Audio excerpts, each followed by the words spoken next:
आदमापूर येथील बाळूमामा भंडारा उत्सवानिमित्त आयोजित भाकणुकीच्या कार्यक्रमात कृष्णात डोने महाराज वाघापूरकर यांनी विविध क्षेत्राबाबत भविष्यवाणी केलेली आहे.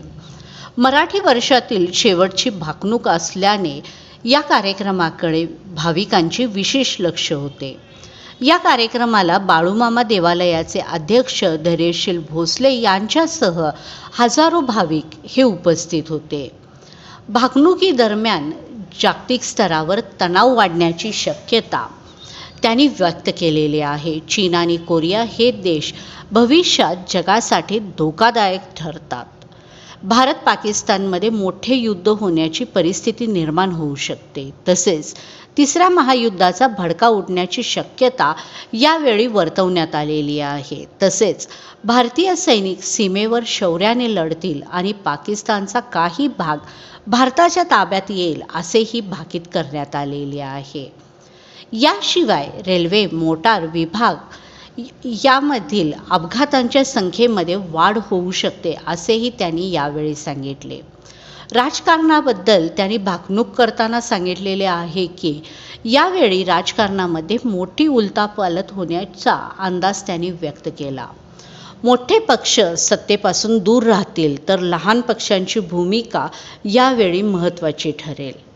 काही राजकीय नेते मोठ्या घोटाळ्यात अडकून तुरुंगात जाण्याची शक्यता यावेळी व्यक्त करण्यात आलेली आहे.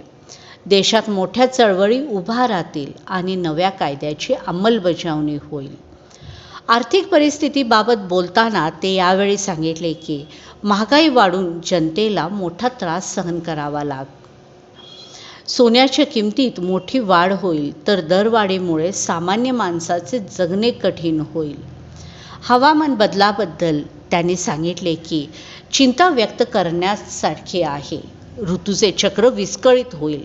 अवकाळी पावसाचे प्रमाण वाढेल. तसेच काही भागात दुष्काळी परिस्थिती निर्माण होईल. नद्या, तलाव आणि जलाशय आटण्याची शक्यता वर्तवण्यात आलेली आहे.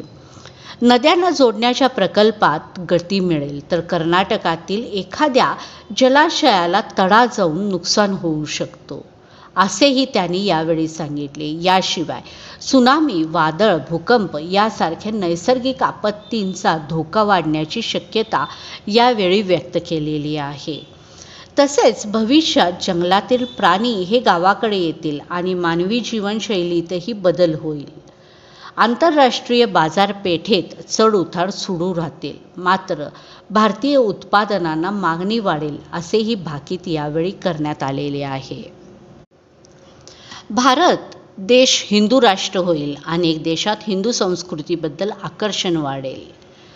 पशुधनाचे महत्त्व वाढेल आणि दुग्धजन्य पदार्थाच्या किमती वाढतील. मानवाला 18 प्रकारचे आजार होतील. विज्ञानाची प्रगती माणसासाठी घातक ठरेल. मानवाचे आयुष्य कमी होईल. 12 वर्षाची मुलगी आई बनेल.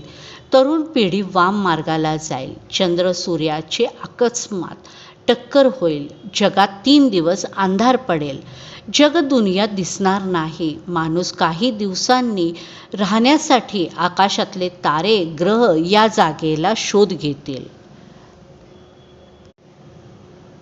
भक्तांनी धर्माचरण आणि सेवा यावर भर देण्याचे आवाहन करण्यात आले. भविष्यात आदमापूर हे करवीर आणि पंढरपूरप्रमाणे मोठे धार्मिक केंद्र बनून येथे भाविकांची मोठी गर्दी होईल असे भाकीत करण्यात आलेले आहे.